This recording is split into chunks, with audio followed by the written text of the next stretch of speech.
अब हम लोग बात करेंगे, देखिए इसके पहले हम लोग डिफिनेशन वगैरह जाने थे।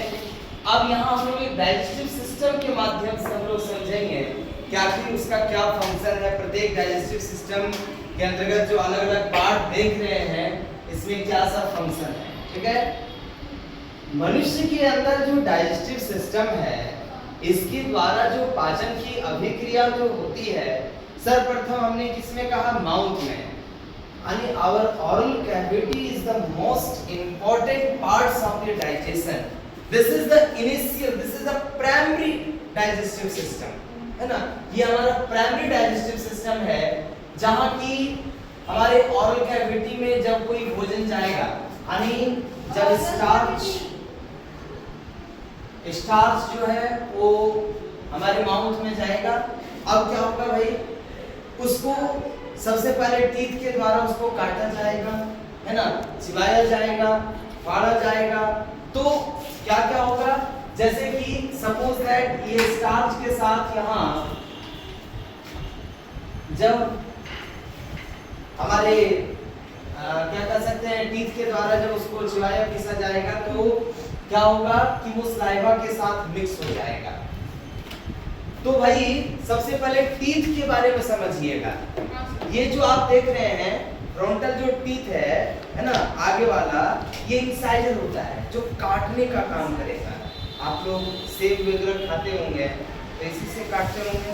फ्रंटल जी, फ्रंटल जो टीथ है काटने का काम है, सब कुछ साइड से नहीं कटता, आगे से नहीं काटता। ना तो आप क्या करिएगा, सेब को मुंह में अंदर घुसा के काटिएगा ना, उसको तो बाहर से काटना है जी।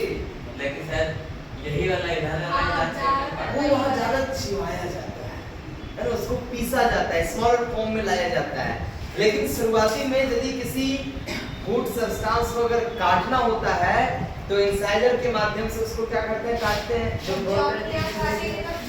हाँ, अब जो है दूसरा, ये जो आप देख रहे हैं साइड वाला टीथ है ना, ये साइड वाला टीथ, इसको हम लोग कहते हैं कैनाइन, है ना। कैनाइन जो टीयरिंग का काम करे, टीयरिंग मतलब फाड़ने का काम जो करे। कतारी खाते होंगे, एक खाते हैं ना जी, गन्ना, तो शुगर केन को जब आप फाड़ते होंगे तो साइड वाले टीथ का ही हेल्प लेते होंगे। नहीं सर, हाँ चाकू सर। का। नहीं फिर भी आगे उसको चाकू का। छीलते होंगे ना जी, हाँ सर। छीलते होंगे ना। अब ऐसा नहीं है कि उसको चाकू से काट दिया, उसको सिर्फ जो है क्या कहते हैं, उसका सखी करना है, रस, है ना। तो अच्छा, दूसरी बात है, ब्रश से जब नहीं धोते होंगे, कभी कभी दतमन से धोए, कभी मुंह का, कभी दतमन से ही धोइए। दतमन से जब धोते होंगे तो जब लास्ट में उसको फाड़ते होंगे तो साइड वाला ही टीथ का हेल्प, ये नहीं धोई होगी। ठीक है। तो वो टीयरिंग करवाने का काम कौन कर रहा है, हमारा कैनाइन टीथ, ठीक है। और इसके अलावा प्रीमोलर, प्रीमोलर मतलब क्या होता है, प्रीमोलर मतलब जो प्राइमरी अग्र चवर्णक, जो आगे का जो चिबाने वाला दांत है, मोलर से पहले। हाँ, मोलर से पहले। तो उसके बाद हमारा क्या है, मोलर है, जो पूरी तरह से भोजन को पीसता है ना। अब जब आपने भोजन को पूरी तरह से चिबाया, पीसा, काटा, उसके बाद आपके स्लाइवा के साथ मिक्स हुआ। किसके साथ मिक्स होगा, स्लाइवा के साथ, है ना। हमारे स्लाइवा को सिक्रेट करने के लिए यहाँ स्लेवरी ग्लैंड्स होते हैं। क्या होते हैं, स्लेवरी ग्लैंड्स होते हैं। स्लेवरी ग्लैंड्स 3 पेयर्स के संख्या में आपको देखने को मिलेगा। नंबर 1 सबलिंगुअल, सबलिंगुअल, पेरिटॉइड, पेरिटॉइड और सबमेडुलरी,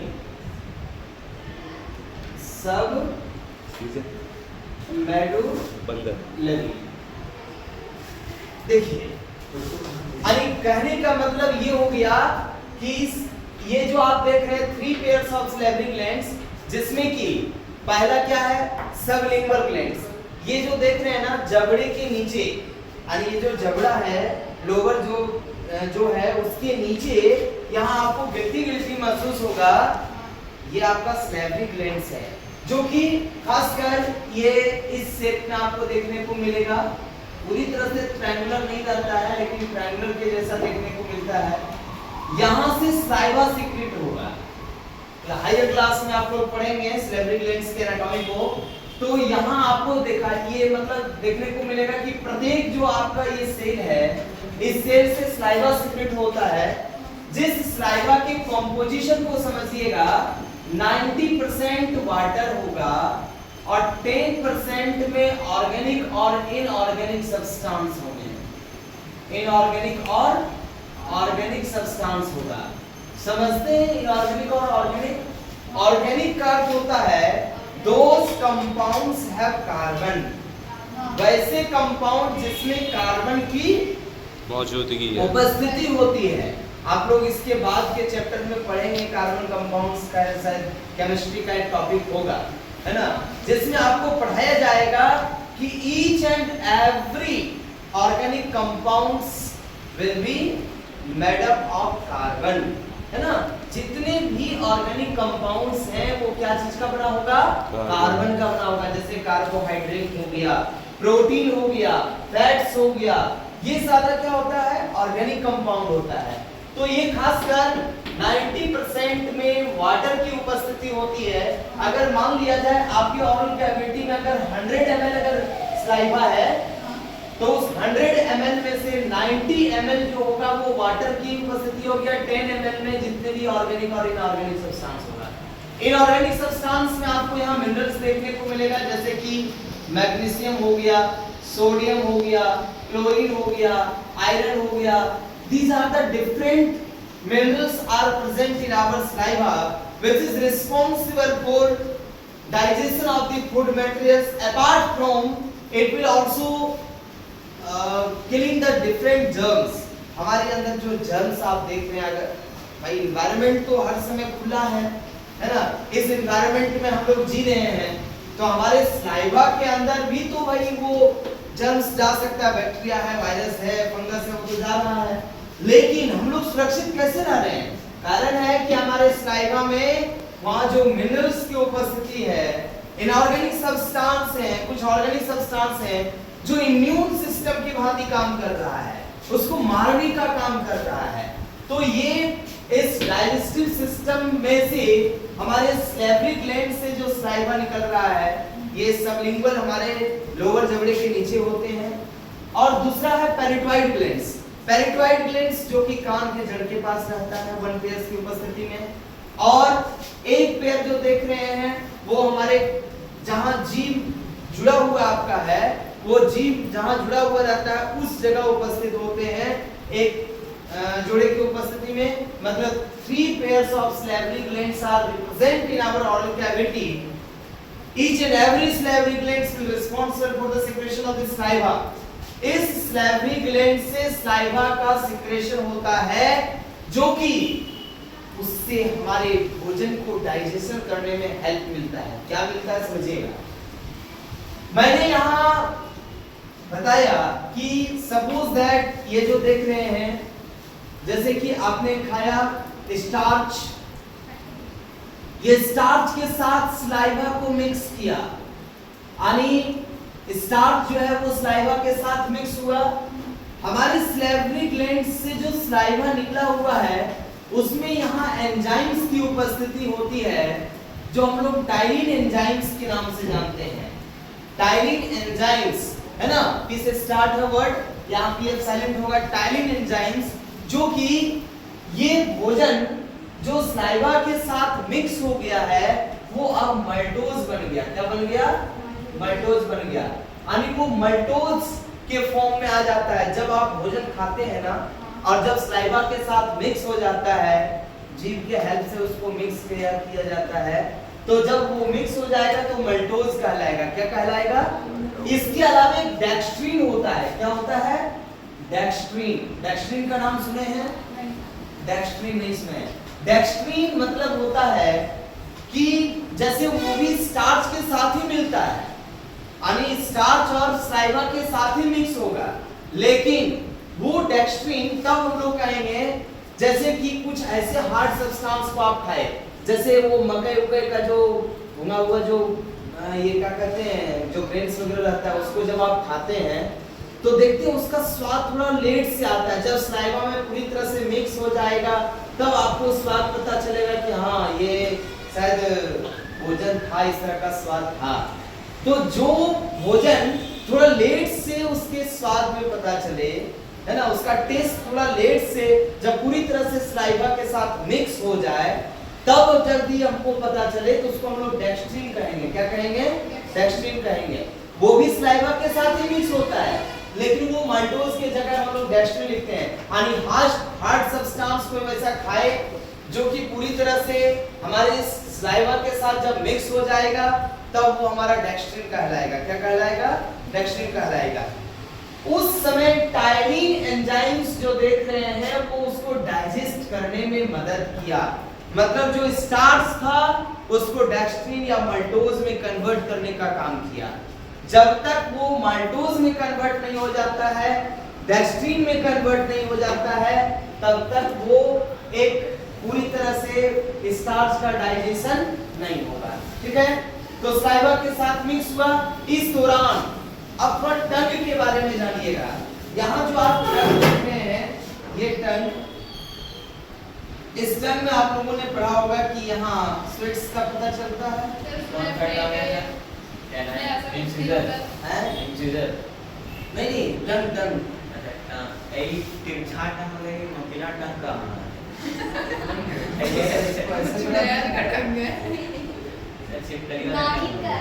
है ना? ठीक है, अब ये जो है, ये जो देख रहे हैं हमारे आगे वाले जो पोर्शन होते हैं, इसके सरफेस पर, यानी जीभ के सरफेस के पर क्या होगा? टेस्ट बड होता है। क्या होता है? ओ मिलियंस टेस्ट बड, अप्रॉक्स कुछ नहीं, अनकाउंटेबल है, पूरे जीभ के सरफेस पर होता है। तो ये जो टेस्ट बड आप देख रहे हैं, ये टेस्ट बड के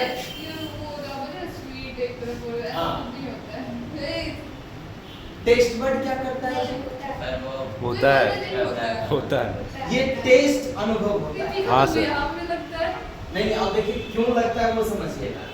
एक्चुअली इसका जो साइंटिस्ट का भाई कहना आप प्रैक्टिकली भी कर सकते हैं, अगर टेस्ट बड नहीं होता तो फिर आपको अनुभव नहीं होता टेस्ट। खाना खाता है सर? हाँ, देखिए एक्चुअली कंट्रोल कोऑर्डिनेशन चैप्टर में आप लोगों को पढ़ाया जाएगा कि भाई टेस्ट का अनुभव हमारे ब्रेन के किस पार्ट से होता है। तो सारी प्रक्रिया आपके दिमाग से होती है, वो कोऑर्डिनेटिंग सिस्टम है ना? तो देखिए यहाँ जो आप देख रहे हैं, ये स्वीट्स के माध्यम से, ये सर स्वीट्स जो आप देख रहे हैं, स्वीट आगे वाला जो पोर्शन होगा वो मीठा अनुभव करवाता है। अब कहिएगा सर खट्टो जैसा टाइम में तो अनुभव हो जाता है, जी हाँ हो तो जाता है, लेकिन क्यों? क्योंकि सलाइवा के साथ जैसे वो खट्टापन मिक्स होता है ना, तो मिली सेकंड में रिएक्ट करता है। तो मिली सेकंड में जब रिएक्ट करेगा तो उस कंडीशन में यहाँ तक आ जाएगा। ये जो आप जो देख रहे हैं यहाँ शोर वाला जो आप देख रहे हैं रीजन, जैसे ये हमारा शोर वाला रीजन जो देख रहे हैं खट्टापन वाला, ये यहाँ पार्ट अनुभव करवाता है खट्टा वाला रीजन। तो यहाँ आप सटाए तो तुरंत सलाइवा यहाँ मिक्स हो जाता है, जिसके कारण भाई पता चल जाता है।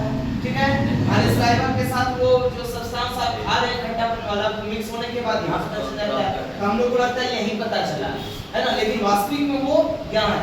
उसके बाद क्या होता है? थोड़ा बिटर महसूस होगा। ठीक है, तो ये अलग अलग रीजन के द्वारा हम लोग उसको अनुभव करते हैं, टेस्ट का अनुभव करते हैं जीभ के अलग अलग पार्ट के द्वारा। ठीक है, बात को समझ रहे हैं? तो ये जब माल्टोज के फॉर्म में आएगा, अब क्या होगा? यहाँ टीथ के द्वारा टीयरिंग किया, उसको मिलाया, चबाया, चबाने के बाद मिलाया, मिलाने के बाद अब क्या होगा? इज़ोफेगस से होते हुए अब अंदर आएगा। लेकिन इस दौरान यहाँ एक प्रक्रिया होगी। क्या प्रक्रिया होगी भाई? तो प्रक्रिया ये होगी कि ये जो पार्ट देख रहे हैं, यहाँ जब नीचे आप देखिएगा तो दो नली होती है, दो ट्यूब होता है। एक फ्रंटल में जो पार्ट देख रहे हैं वो ट्रेकिया वाले रीजन होते हैं, वेल्ड पाइप के नाम से भी जाना जाता है। इसमें गैसेस एक्सचेंज होते हैं, इसमें भोजन नहीं जाता है, लेकिन हाँ उसी जगह जो है यहाँ इपिगैलेट्स होता है। क्या होता है? इपिगैलेट्स होता है। तो ये इपिगैलेट्स जो आप देख रहे हैं, ये इपिगैलेट्स जो देख रहे हैं वो क्या करता है? कि विंड पाइप को वो क्लोज करता ब्लॉक करता है। है। जैसे आप खाना जिस समय खाते हैं तो जब खाना खाने के बाद वो पूरी तरह से मिक्स हो गया, जब आप अंदर उसको धकेलते हैं, निगलते हैं, तो उस समय ईपी गैलेट्स इसको क्या करता है, क्लोज कर देता है, ताकि फूड कण अंदर नहीं चला जाए। खाते समय कोई सरक गया, बोले अरे हमको कोई याद किया, कोई याद नहीं किया, और दूसरे ने याद किया। हाँ, वो आपकी गलती थी। खाना खाने के दौरान लबर लबर लबर लबर जो करते हैं, सर एक याद किया से इसका क्या रिलेशन? कोई रीजन नहीं है, आदमी ऐसा कोई रिलेशन नहीं है। तो क्या करें, टीचर ही बोलते हैं कि क्लास में मत बात करो, लंच के समय बात करना, लंच के समय बात, कई लोग सिखाते हैं, क्या करें? नहीं, लंच के समय बात करना मतलब खाने के दौरान लबर लबर नहीं करना, लंच करके भी रिपोर्ट करोगे, है ना। तो देखिए अब क्या होगा कि हाँ, अब क्या होगा कि यहाँ जो आप देख रहे हैं ये एपिगैलेट्स के द्वारा, ये एपिगैलेट्स के द्वारा डाइजेशन की प्रक्रिया यहाँ हो रही होती है। मतलब वो जो भोजन है वो एपिगैलेट्स ट्रेकिया वाले रीजन को ढक दिया। अब भोजन किस में आएगा, इसोफेगस में आएगा, लेकिन यहाँ तक तो आपने बल कर दिया, उसको निगल दिया, आगे वहाँ कौन धकेलने वाला रहेगा भोजन को अंदर तक, नहीं रहेगा। तो वहाँ एक मूवमेंट होता है, जिस मूवमेंट को कहते हैं पेरिस्टाल्टिक मूवमेंट, है ना। तो ये पेरिस्टाल्टिक मूवमेंट के द्वारा, पेरिस्टाल्टिक मूवमेंट होता क्या वो समझिएगा। जैसे यहाँ भोजन आया तो ये वाला रीजन ऐसे स्वेल कर गया, है ना, ये ऐसे स्वेल कर गया। अब आगे बढ़ा तो ये फिर अपना शेप में आ गया, contract contract relax, contract relax. Contraction और रिलैक्सेशन की वजह से जो है वो भोजन क्या हुआ, अंदर यहाँ इसोफेगस से होते हुए हमारे स्टमक में आ गया। कहाँ आ गया, स्टमक में आ गया, ये वाला रीजन में आ गया। स्टमक में भोजन आने के उपरांत अब क्या होगा, हैं? तो अगले दिन हम लोग फिर से इस पर बात करेंगे, इसी को स्टमक से आगे बढ़ाएंगे, ठीक है। धन्यवाद।